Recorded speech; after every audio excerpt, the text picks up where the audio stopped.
to the Seattle Waterfront, that's going to be about 20 minutes depending on traffic.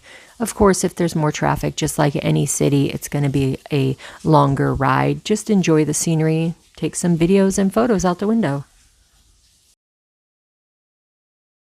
One thing that's awesome is making sure to look out the window as you are flying.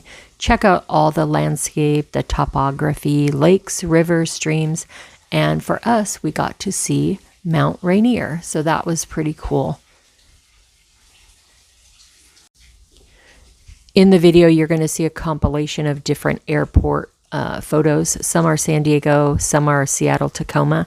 But one thing we did like when we arrived in Seattle Tacoma is the signage. Even though there was some construction going on in the airport, the markings and directional signs for finding the ride share was pretty clear.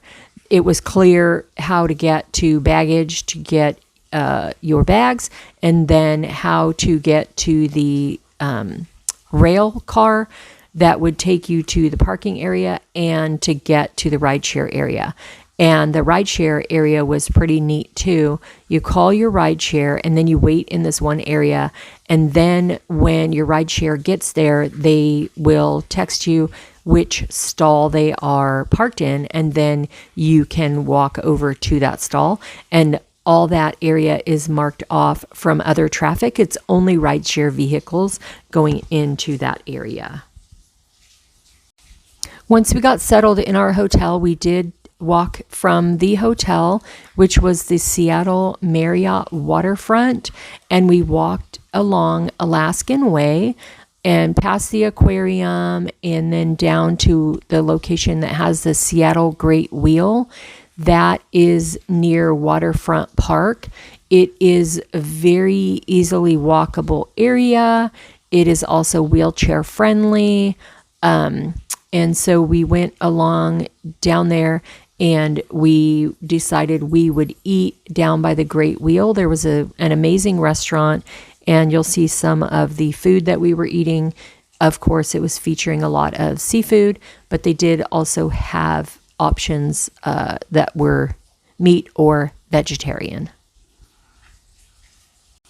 As we were walking along the waterfront on the first day, we did speak with people at the Seattle Aquarium. We had not purchased tickets ahead of time, so they did advise if we wanted to visit the aquarium the next day, we could easily just show up just before opening, purchase our tickets, and then they have a standby line, which wasn't long at all. And then we would be able to walk in. That worked out perfectly for us because we planned to go to the aquarium, but we weren't sure if we would go the first day or the second day.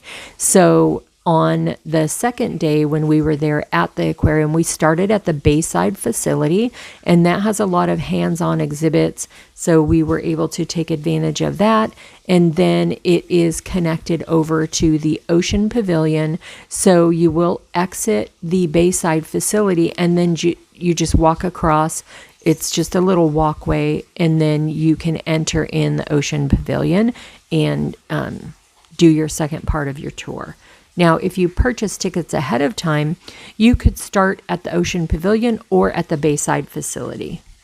There's plenty to see at each building.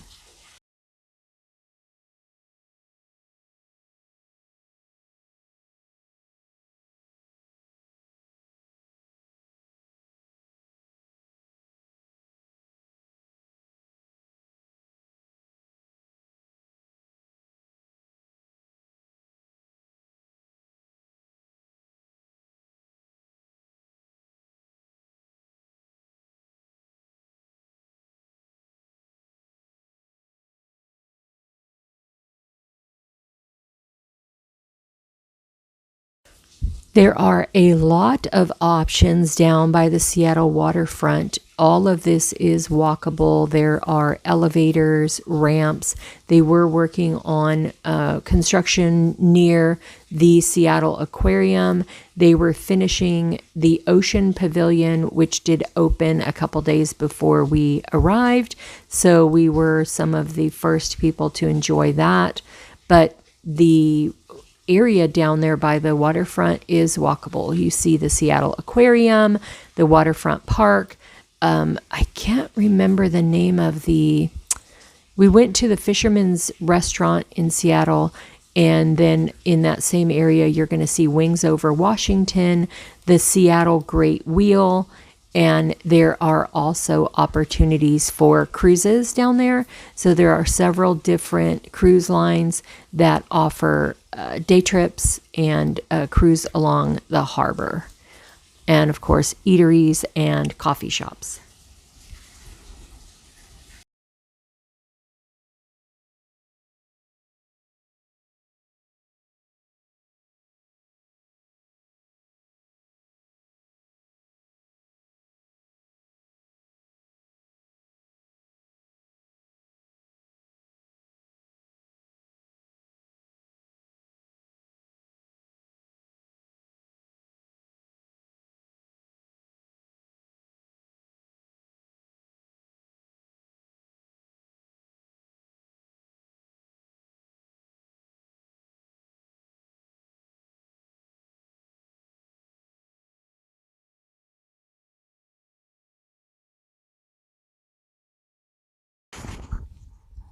One thing nice about the waterfront in Seattle, it is very walkable. So we enjoyed about a half a day at the aquarium, the Seattle Aquarium, right there on the waterfront. That was really nice. Lots of different fish and sea creatures, as well as otters and sharks, stingrays, lots of different stuff.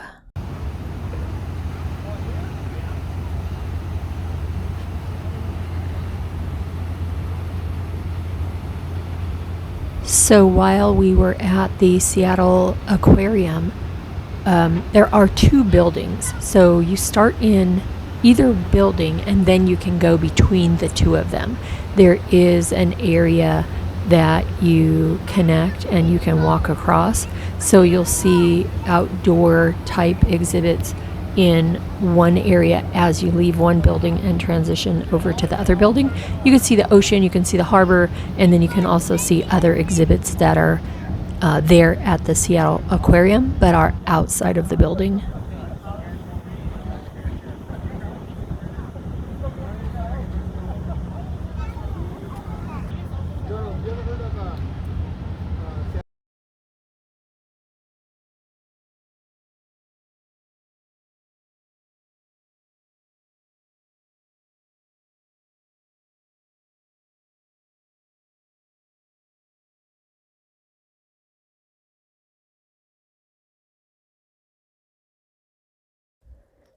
Because we were in Seattle for one full day and 2 half days, one of the half days being the day that we would be getting onto our cruise ship, we decided to spend part of the day at the Seattle Aquarium, and then we rode the free shuttle from our hotel to the Seattle Center. And at the Seattle Center is where we could see the Seattle Space Needle and the Chihuly Garden and Glass.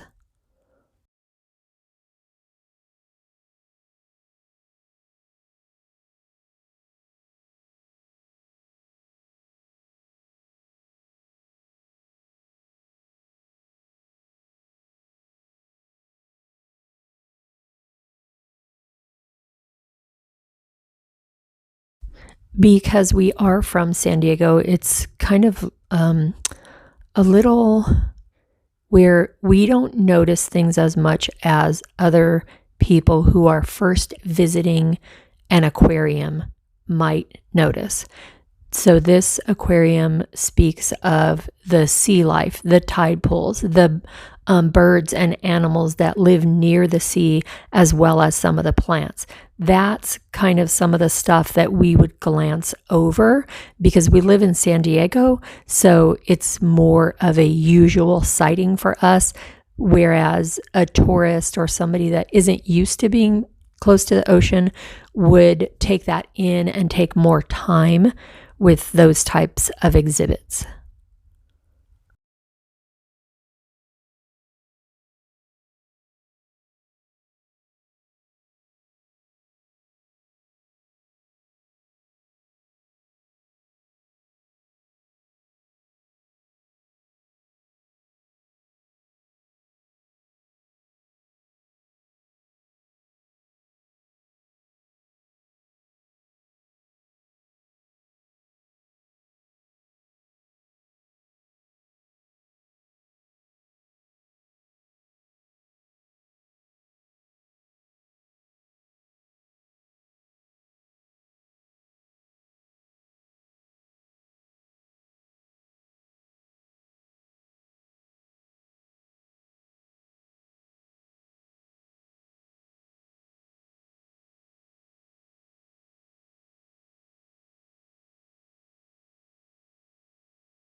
As amazing as our time was in Seattle, the main goal was we were going to be boarding the Norwegian Bliss to take a cruise to Alaska. So, across the street from our hotel was Pier 66, which is where the Norwegian Bliss docks, and it was perfect. We had our rolling bags. We could just walk right across the street, but of course, in our excitement, we walked right past the porter, so we ended up taking our bags with us through the whole ship. There was a storage spot, so we were able to store the luggage once we got on board. Getting on board was seamless. We travel with passports, so they just scanned our passport, on we go, onto the ship, grab a beverage, and just start enjoying. So we grabbed a beverage, we walked around the ship a little bit, we dropped off our luggage, and then we went back up to the top deck so that we could watch the sail away and watch the skyline of Seattle disappear into the great beyond. So that was really fun. And then you're going to see some photos of the racetrack. That was really cool. But I will say, if you want to do the racetrack, get in line right when they open, because it takes forever to get prepared to go onto the cars and race, and then you have to wait for each group to finish, and that process was annoying. But yeah, we had an amazing time in Alaska. Hopefully you subscribe and like and comment and keep following along so you can see the footage of Alaska. I'll also be posting more of the ship as well.